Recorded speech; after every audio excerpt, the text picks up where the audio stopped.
Hi, welcome back to joshlabo.com. Today I want to continue reflecting on the topic of bending to correctly straighten.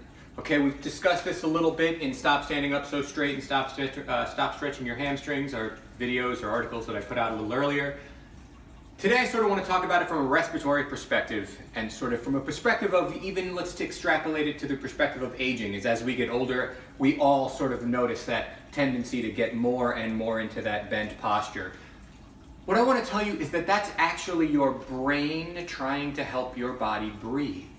You see, the reality is, in this normal upright posture that we all have, and I've already discussed, most of us don't deflate enough, most of us don't know how to internally rotate the rib cage enough to actually achieve exhalation, rib cage sort of flexion and internal rotation, and a diaphragm that can redome and assume a proper position to recontract. In this position, that diaphragm is contracted. It's actually muscularly contracted. Now, just a moment to just remind you guys, this diaphragm thing that I keep talking about and that I love so much, I mean, as far as I know, it's the only muscle that really nothing can live without. So if it has a diaphragm, like, you can't live without it. You can't transplant it. You can't really do much with it. And that's at least my understanding. Please correct me if I'm wrong. It's a major muscle, and it's a major conductor of brain activity throughout the body. So what's going on here matters, right? Because not only is it a great stabilizer, musculoskeletally just helping hold tension and pressure throughout the body, but it's a primary respirator. And if all it's doing is creating a postural sort of stabilization, this is my diaphragm, my hand, so I'm just like contracting it. And that's what it looks like when it contracts. Rib cage goes up, think inhalation. Most people, rib cage goes up. So we've got this nice contracted diaphragm. Well, can't really breathe this way. So we take that aging geriatric client or that geriatric person, and we actually ask them to say, hey, we keep telling them when they look like this, we say, hey, stand up straight. Throw your shoulders back. Look, what I'm suggesting is their rib cage and your rib cage most likely, and most of the people walking around here, their rib cages are way too straight already. The diaphragm is already contracted. It can't really recontract. So respiration is now a whole bunch of organized accessory muscle activity that's not really done. Upper shoulders, upper neck. We're going to start pulling. We're going to start doing everything we can to get air in. And it's my theory that as we get older, we get a little more tired of that.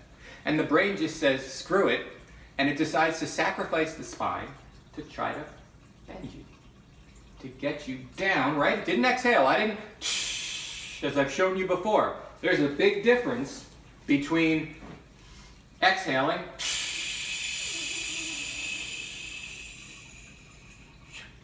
right, and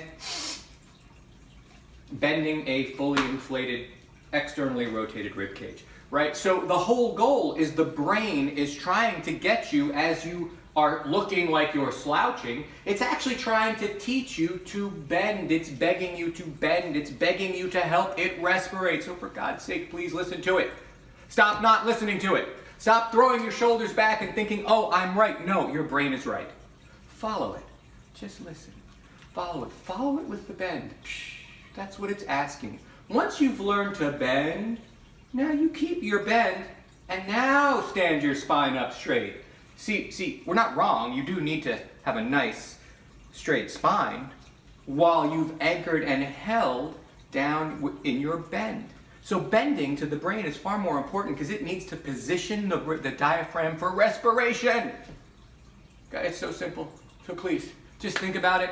Think about what I'm saying. I know I'm bucking the trends. I know I'm going against what everyone really believes. Everyone keeps thinking, stand up straight, stand up straight. Can't tell you how many clients come to me countlessly from their PTs, orthopedics, and everything saying, no, you got to get your shoulders back. I understand.